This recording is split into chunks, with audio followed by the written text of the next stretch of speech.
Hi friends, నేను మీ శ్రీనివాస్ని. వివరిండి గురించి ఈరోజు తెలుసుకుందాం. ఇది నేను తీసుకొని 1 year అయిందన్నమాట. 1 year నా ఎక్స్పీరియన్స్ మీతో నేను షేర్ చేసుకుంటాను. అంటే ఆఫ్టర్ 1 year అంటే నేను ఒక 7,711 కిలోమీటర్లు తిరిగానండి 1 yearలో. చాలామంది ఎక్కువే తిరిగి ఉన్నారు. నేను మాత్రం నాకు డైలీ 20 కిలోమీటర్సే నా యూజ్ అనమాట. 20 to 25 కిలోమీటర్స్ లోపు ఉంటుంది. కాబట్టి నాకు 4 రోజులకు ఒకసారి ఛార్జింగ్ అయితే పెట్టుకుంటాను, లేదంటే 3 రోజులు. ఈ విధంగా అయితే ఉంటుంది. నాకు 4 days కంపల్సరీ ఛార్జింగ్ వస్తుందండి. అలాగే మనం స్పీడ్లో వెళ్తే కనుక మనకు అంటే రైడ్ మోడ్లో వెళ్ళామంటే మనకు కొద్దిగా తగ్గుతుంది మైలేజ్. అంతే తప్పనిసి మిగతా అంతా నార్మల్గా 110 కిలోమీటర్లు మైలేజ్ అయితే వస్తుంది. ఇంకా దీని బ్యాటరీ కెపాసిటీ చూసుకుంటే మనకు బ్యాటరీ ఇక్కడ ఉంటుందండి. 4 kW బ్యాటరీ అయితే వస్తుంది. అలాగే మోటార్ చూసుకుంటే 6.5 kW పీక్ పవర్ అయితే వస్తుంది అనమాట. మనకు 90 కిలోమీటర్స్ టాప్ స్పీడ్ అయితే వెళ్తుంది. మనకు ఫస్ట్ ఎక్కువ మోడ్లో వచ్చి 45 కిలోమీటర్స్, రైడ్ మోడ్లో మనకి 75 కిలోమీటర్స్ వరకు వెళ్తుంది. తర్వాత రష్ మోడ్లో వచ్చి మనకి 90 కిలోమీటర్స్ వరకు టాప్ స్పీడ్ వెళ్తుంది. 90-92 మధ్యలో అయితే వస్తుంది అనమాట. నేను ఎక్కువగా రైడ్ మోడ్ అయితే యూస్ చేస్తున్నాను. ఇంకా దీంట్లో ఫీచర్స్ అయితే ప్రస్తుతానికి దీంట్లో ఫీచర్స్ ఏం లేవండి. ఇది 2nd generation కదా, కాబట్టి ఫీచర్స్ లేవు. ఇప్పుడు వచ్చిన 3rd generation ఉంది. 3rd generationలో అయితే మనకు ఫీచర్స్ ఉంటాయి. అంటే హిల్ హోల్డ్ అసిస్టెన్స్ కానీ, లేదంటే బ్లూటూత్ ఆప్షన్ కానీ, ఇలాంటి ఫీచర్స్ అయితే ఉంటాయి. ఇంకా మనకు 2nd generation to 3rd generation పెద్దగా డిఫరెన్స్ అయితే లేదండి. మనకు సింపుల్గా ఉంటుంది, పెద్ద తేడా ఏం లేదు. ఏమంటే ఒక చాసిస్ వెయిట్ తగ్గించాడు. చాసిస్ వచ్చి మనకు దీనికి వచ్చి 140 kgs బాడీ వెయిట్ వస్తే దానికి 135 kgs అయితే వచ్చింది లేటెస్ట్ మోడల్కి అయితే. దీంట్లో డిస్క్ చూసుకుంటే మనకు 220 mm డిస్క్ అయితే ఉంటుంది. 220 mm డిస్క్ ఫ్రంట్ వస్తుంది. బ్యాక్ సైడ్ వచ్చి మనకు 200 mm వస్తుంది. ఇప్పుడు జనరేషన్లో ఏమంటే 200 mm డిస్క్ అయితే ఇవ్వడం జరిగింది. అంటే ఫ్రంట్ బ్యాక్ మొత్తం 200 mm డిస్క్ అయితే ఇచ్చాడనమాట. కాబట్టి మనకి కొద్దిగా బ్రేకింగ్లో నాకు తెలిసి కంప్లైంటే లేదండి. బ్రేకింగ్ చాలా బాగుంటుంది, పర్ఫెక్ట్గా బ్రేక్ పడుతుంది. అలాగే మనకు రోడ్ సైడ్ అంటే ఎక్కడైనా స్పీడ్ బ్రేకుల్లో కానీ, స్పీడ్ బ్రేక్స్లో మనకు ఒక ప్రాబ్లం ఉంది. ఈ సెంటర్ స్టాండ్ ఉంది కదా, ఈ స్టాండ్ అయితే మనకు కొద్దిగా తగులుకున్నట్టు అయితే ఉంటుంది.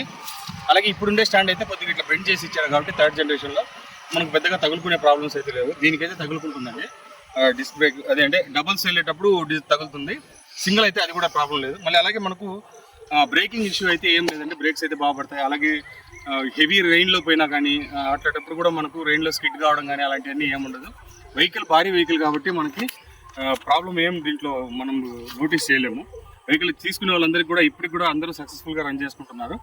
ఇంకా దీనికి ఇది వచ్చి చాలామంది అడుగుతారు మనకి ర్యాపిడో కానీ అట్లాంటి దానికి యూజ్ అవుతుందా అని. నాకైతే ర్యాపిడో దీన్ని తీసుకొని పెద్దగా ప్రయోజనం లేనైతే నాకైతే అనిపిస్తుంది. ఎందుకంటే 110 కిలోమీటర్సే కదా రేంజ్ వచ్చేది. 110 కిలోమీటర్స్ రేంజ్కి మనం ర్యాపిడో యూజ్ చేసుకుంటే ఇది ఎంతవరకు సర్వే అవుతుంది అనేది నాకైతే నమ్మకం లేదు పెద్దగా. ఇంకా మీకు దీనిలో పెట్రోల్ వెహికల్సే మీకు ర్యాపిడోకి బెస్ట్ అని అయితే నేనైతే చెప్తాను. ఎందుకంటే మనం పెట్రోల్ పోసుకుంటే మనం ఎంతసేపు అయినా వర్క్ చేసుకోవచ్చు. ఇదైతే 110 కిలోమీటర్స్ అంటే మనకు ఒకవేళ కస్టమర్ స్పీడ్గా తోలాలంటే, స్పీడ్గా పోవాలంటే మనం రైడ్ మోడ్ అటెండ్ వేస్తాం. అప్పుడు మనకు మైలేజ్ తగ్గుతుంది. ఇలాంటి ఇష్యూస్ అయితే ఉంటాయన్నమాట. మామూలుగా రెగ్యులర్ యూసేజ్కు, లేదంటే ఆఫీస్కి వెళ్ళడానికి, లేకపోతే ఎక్కడికైనా ఒక 50 కిలోమీటర్స్ సరౌండ్లో ఎక్కడికైనా వెళ్ళడానికి అయితే కనుక చాలా బాగుంటుందండి. నేనైతే ఇది బాగా పర్ఫెక్ట్గా 110 కిలోమీటర్లు వస్తుంది. నాకైతే 110 వస్తుంది. ఒకవేళ కొంచెం నాకంటే సన్నగా ఉండే వాళ్ళకి అట్లయితే కనుక 120 కిలోమీటర్స్ వరకు కూడా మైలేజ్ అయితే వస్తుందన్నమాట. Vehicle perfect vehicle. మీరు ఒకవేళ కొనుక్కోవాలంటే ఇప్పుడు కూడా తీసుకోవచ్చు. కానీ ఏమంటే షోరూంలో ఇప్పుడు ప్రస్తుతానికి స్టాక్ అయితే లేదు. బుకింగ్స్ అయితే తీసుకుంటున్నారు. వాళ్ళు టైమింగ్ చెప్తారు, దాని తగినట్టుగా మీరు వెహికల్ అయితే తీసుకోవచ్చు అనమాట. డిమాండ్ పెరిగిపోయింది వెహికల్కి. అంతేకాకుండా చాలా మంది వెహికల్ కొనున్నారండి. మీరు కావాలంటే ఇప్పుడు మార్కెట్లో ఎక్కడ చూసినా కూడా రివర్కు లోటే లేదు. అన్ని చోట్ల రివర్ అయితే చాలా బాగా సక్సెస్ఫుల్గా వెళ్తుంది. ఇంకా నాకు సర్వీస్ అయితే కనుక 3 సర్వీసెస్ అయితే చేశాను. యాక్చువల్లీ 10,000 కిలోమీటర్స్కి 3rd సర్వీస్ అయితే వస్తుంది. నాకైతే 10,000 కిలోమీటర్స్ కంప్లీట్ కాలేదు. అయినా వాళ్ళు డేస్ అయితే అయిపోయాయి. 1 year అయింది కదా, కాబట్టి సర్వీస్ చేయించాలన్నారు. 3rd సర్వీస్ కూడా చేయించాను. సర్వీస్కి అరౌండ్ 950 రూపీస్ ఏమో పడుతుంది. 1000 లోపల అయితే సర్వీస్ అయితే ఉంటుంది. మీకు ఏదైనా ప్రాబ్లం ఉంటే సర్వీస్ చేసుకోవచ్చు. ప్రస్తుతానికి నాకైతే ఇంతవరకు ఏ ఇష్యూ రాలేదండి వెహికల్ పరంగా అయితే కనుక. నేను మొన్న సర్వీస్కి ఇచ్చినప్పుడు కూడా వాళ్ళు ఏదైనా ఇష్యూస్ ఉన్నాయని అడిగారు, కానీ నాకు ఏ ఇష్యూ లేదని అయితే చెప్పాను. వెహికల్ చాలా పర్ఫెక్ట్గా ఉంది కాబట్టి నాకైతే ఇంతవరకు దీంట్లో ఏ ఇష్యూ రాలేదండి. మిగతా అన్నీ నార్మలే. ఇంకా దీనికి మైలేజ్ కానీ, రేంజ్ కానీ ఇవన్నీ చూసుకుంటే మనకు 110 మైలేజ్ అయితే వస్తుంది. 90 కిలోమీటర్స్ టాప్ స్పీడ్ అయితే వెళ్తుంది. అలాగే మనకు మెయిన్ అండి వ్యాపారస్తులకు చాలా సూపర్గా ఉపయోగపడుతుంది. పూల వ్యాపారం చేసే వాళ్ళకి కానీ, హోటల్ బిజినెస్ చేసే వాళ్ళకి కానీ, లేదంటే కూరగాయల వ్యాపారం చేసే వాళ్ళకి కానీ, వీళ్ళందరికీ ఎగ్స్ బిజినెస్ చేసే వాళ్ళకి వీళ్ళందరికీ కూడా ఇది చాలా ఉపయోగపడుతుంది. ఎందుకంటే లాంగ్ సీట్ అయితే ఉంటుంది.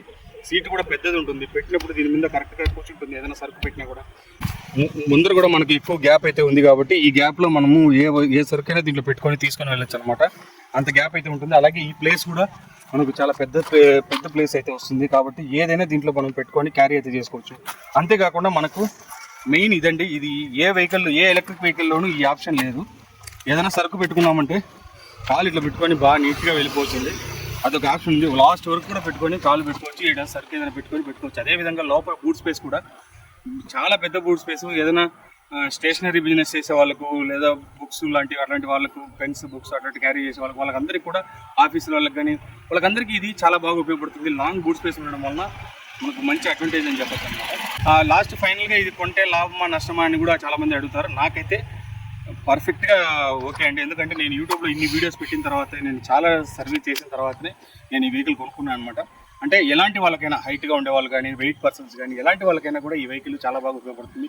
అలాగే లేడీస్ ఎక్కువగా దీన్ని చాలామంది ఫస్ట్ స్టార్టింగ్లో ఈ వెయిట్ కదా, దీన్ని ఎట్లా ఇబ్బంది అవుతుందేమో అని చాలామంది అడిగారు. కానీ వాళ్ళు కూడా ఇప్పుడు లేడీస్ కూడా ఈ వెహికల్ని చాలా ఈజీగా క్యారీ అయితే చేసేస్తున్నారు, ఈజీగా తీసుకెళ్ళిపోతున్నారు. అన్ని చోట్ల కటింగ్స్ కానీ లేడీస్ చాలా స్పీడ్గా కూడా వెహికల్ మీద వెళ్ళిపోతున్నారు అనమాట. కాబట్టి అందరికీ, అన్ని టైప్ ఆఫ్ వాళ్ళకి కూడా ఈ వెహికల్ అయితే పర్ఫెక్ట్గా సరిపోతుంది. ఇంతే ఫ్రెండ్స్, వీడియో చూసారు కదా. మీకు ఇంకొక ఏదైనా మంచి అప్డేట్స్లో దీంట్లో ఇంకా ఏదైనా అప్డేట్స్ వచ్చినా కూడా నేను మీకు క్లియర్గా చెప్తాను. ఇంకా కొన్ని ఉన్నాయండి దీంట్లో. ఒకవేళ సాఫ్ట్వేర్ అప్డేట్ చేసేటప్పుడు కనుక మీరు వెహికల్ ఆన్లో ఉంటే కనుక ఖచ్చితంగా అది లాక్ అయిపోతుందండి. ఇది ఒకటి గుర్తుపెట్టుకోండి. ఒకవేళ ఎవరైనా కొనుక్కునే వాళ్ళు కూడా సాఫ్ట్వేర్ అప్డేట్ చేసే టైంలో మీకు ఇంటిమేషన్ వస్తుంది, మెసేజ్ వచ్చినప్పుడు దాని ప్రకారం దాన్ని చూసుకొని మీరు ఆ టైంలో వెహికల్ ఎక్కడ తీయకుండా పక్కన పెట్టేయండి. అప్పుడు మీకు ఇబ్బంది లేకుండా ఉంటుంది. రాత్రిలో అలాంటి టైంలో ఎక్కడికైనా పోతే వస్తుంటే కూడా మెసేజ్ని మీరు గమనించుకోండి. ఒకవేళ మెసేజ్ వచ్చుంటే కనుక మీరు పక్కన పెట్టేయండి, అప్పుడు మీకు లాక్ కాకుండా ఉంటుంది. కొంతమంది నాకు ఇట్లా కంప్లైంట్ కూడా చెప్పారనమాట, వెహికల్ బంద్ అయిపోయిందని, లాక్ అయిపోయిందని ఇట్లంతా కంప్లైంట్ ఇచ్చారు. కానీ అది కొన్ని చిన్న ప్రికాషన్స్ ఉంటాయి, అవన్నీ మనం యూస్ చేసుకుంటే సరిపోతుంది. ఇంతే ఫ్రెండ్స్, వీడియో నచ్చితే లైక్ చేసి, షేర్ చేసి, సబ్స్క్రైబ్ చేయండి. ఇలాంటి మంచి వీడియోస్తో మళ్ళీ కలుస్తాం. అంతవరకు బాయ్.